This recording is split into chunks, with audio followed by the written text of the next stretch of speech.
It's not about hating on LeBron. It's not about for like Jordan better or all types of stupidity. No, objectively, just admit the movie is not that good.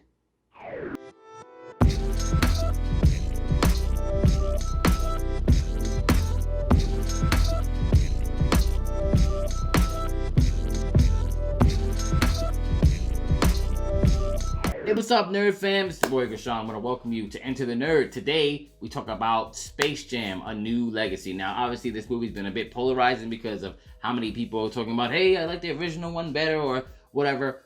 We're just going to be as objective as humanly possible with this. So, one thing we're not going to do is try to act like the original movie was a masterpiece critically, because it wasn't. The critics didn't like the last one, and I knew they were going to tear apart this one because the critics don't really like films like this. It has to be The Godfather or some other Scorsese thing. It has to be something that's nuanced, and they never give stuff like this. You see what they do to superhero movies and stuff like that too. So that's never where I'm going with this. I don't base what I think about this based on critics, right? It's when I watch the movie, what did it make me feel? Now, what I'm going to say, the pros of this movie, I'm going to go here, was the messaging. I think that was the most positive thing about this movie going into it, which was, well, after watching it, which was a whole, the father trying to get the son to, walk into his shoes or whatever. That was a very good messaging. Just letting your son be who you are. Got it. And in the animated scenes where LeBron actually wasn't in person, he actually did pretty well there too. He was able to kind of be wacky and zany, and he didn't have to really emote facially. Those were also the best parts of the movie, and them trying to kind of cater a little bit to the newer crowd by having his son, develop video games and stuff like that, which is something that you might see somebody his age be able to do, getting into developing and coding and stuff like that, right? Beyond that, this movie's pretty damn bad. Okay, where to start, right? So obviously, I'm not saying that Jordan was an amazing actor. He wasn't, but they gave him less to do. Less is more. They gave him a whole bunch of well-placed one-liners. LeBron's not an actor. Michael Jordan's not an actor. But they had LeBron do a whole bunch of acting that he cannot do.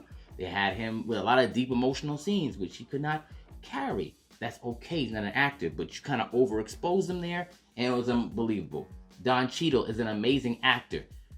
But the algae rhythm character, it was a little cringy. Like, it was weird, and I get it. Maybe that part is like the kid part. Maybe kids might find that, whatever. But I mean, I've seen villains in kid movies too, and they don't seem that out of place. And Don Cheadle's a funny guy. He's funny. He could definitely carry a funny role, but it was just odd. It was just badly written. That's really what it was. Maybe that's what it is. And obviously, LeBron was surrounded by people who could definitely act. It's just that they gave him too much, and for a skill set that he doesn't have. And it's okay. So I'm not blaming LeBron. I'm not saying he should have been great. I'm just saying that was their fault. Whoever did the movie, they gave him too much with that. And that, we can't, come on, let's be objective. Stop.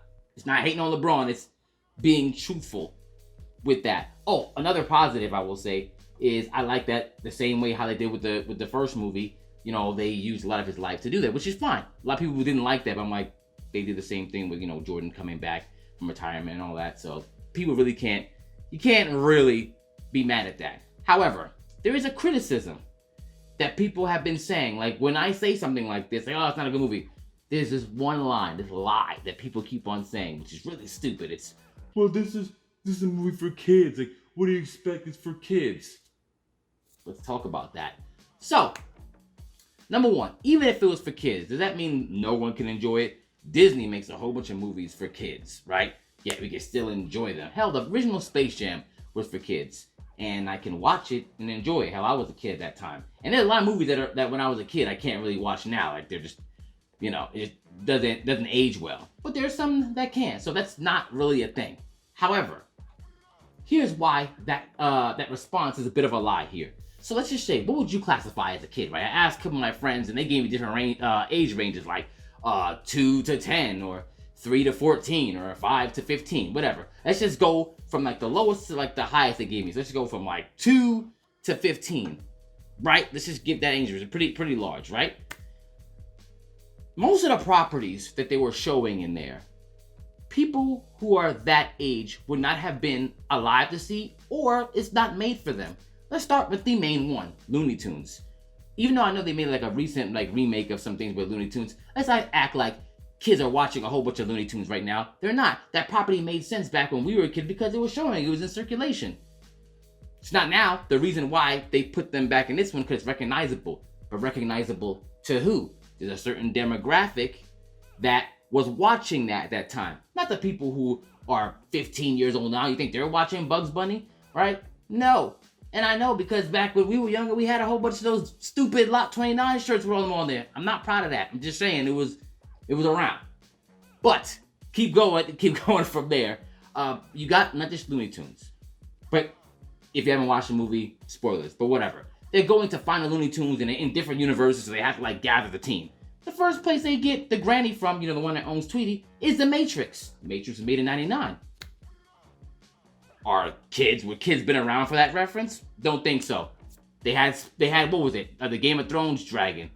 That wasn't even a kid's show. Who was that for? Right? It's not even a kid's show. They had freaking space ghosts in it.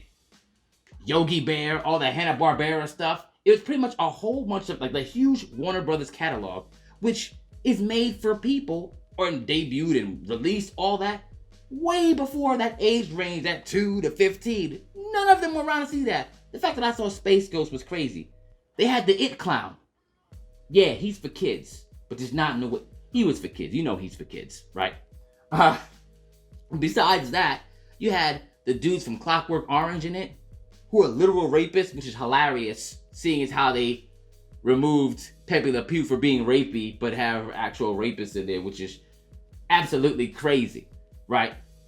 But just look at the sideline. There's so many things. You got Rick and Morty. That's for kids. It's not for kids. We know that's not for kids. We know who that is. So let's not pretend. Don't use it. Oh man, like it's for kids. That's why you didn't like it. No, it was not very good. And they were clearly reaching towards a certain demographic because they wanted us to watch it. They wanted us to feel nostalgic. It was 90% for us, and they threw in 10% of things for the kids who might watch it and figured they would just enjoy it. The Iron Giant is in it. Remember, 2 to 15. Would any of them have known that? No. That is a lie. So, in closing, if you like this movie, I get it. I'm not going to stop you from liking the movie. If you enjoyed it, you love everything about it, that's amazing.